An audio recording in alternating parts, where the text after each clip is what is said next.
सुदेश तिवारी हमारे साथ जुड़ गए, ग्रुप एडिटर हमारे। सुदेश जी, एक बड़ा मामला था क्योंकि शुक्रवार का दिन बसंत पंचमी का दिन पड़ रहा था और ये जो फैसला था कि भाई जुमे के नमाज के दिन यहां नमाज भी पढ़ी जाएगी, मंगलवार को पूजा भी होगी, लेकिन बसंत पंचमी है, एक बीच का रास्ता शायद सुप्रीम कोर्ट ने अख्तियार किया है।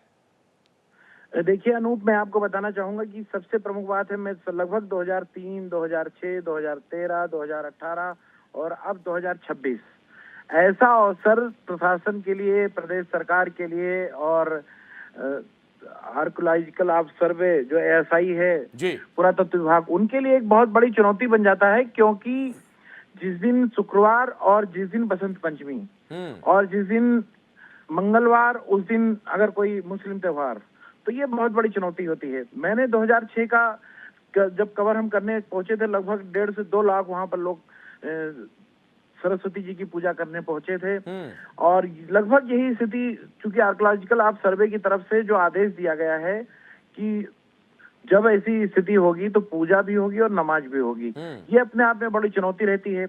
लगभग उसी तरह का फैसला यहाँ पर सर्वोच्च न्यायालय ने सुनाया है और उसको लेकर अब कहीं ना कहीं ये जो तैयारी की जाना है, इसकी तैयारी तेजी कर दी गई है। मैं आपको बताना चाहता हूं कि 2006 का घटनाक्रम, मैं वहां पर मौजूद था, भोजशाला में मौजूद था और उस समय लगभग बड़ी संख्या में लोग दर्शन करने आ रहे थे, आरती हो रही थी। लेकिन स्थिति तब बिगड़ी थी जब 1 से 3 के बीच में दर्शनार्थियों को रोककर वहां पर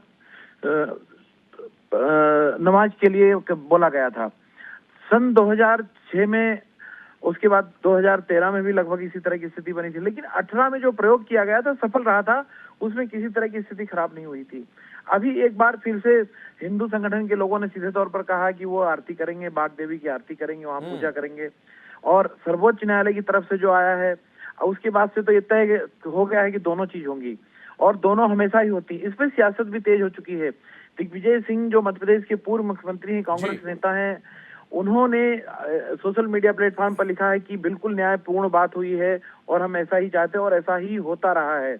2003 के दौर में हम जाएंगे जब दिग्विजय सिंह मध्य प्रदेश के मुख्यमंत्री हुआ करते थे, तो कहीं न कहीं धार भोजशाला मध्य प्रदेश के सियासत का एक केंद्र बन जाता है जब इस तरह की स्थिति पैदा होती है। और अभी भी इस तरह की स्थिति पैदा हुई। कुछ देर पहले कलेक्टर प्रियंका मिश्रा ने बयान दिया है कि जब तक कोई फैसला हाथ में साथ बिल्कुल जो लिखित में ना आ जाए, उस पर इंटरप्रिटेशन कुछ भी किया जाना जल्दबाजी होगी।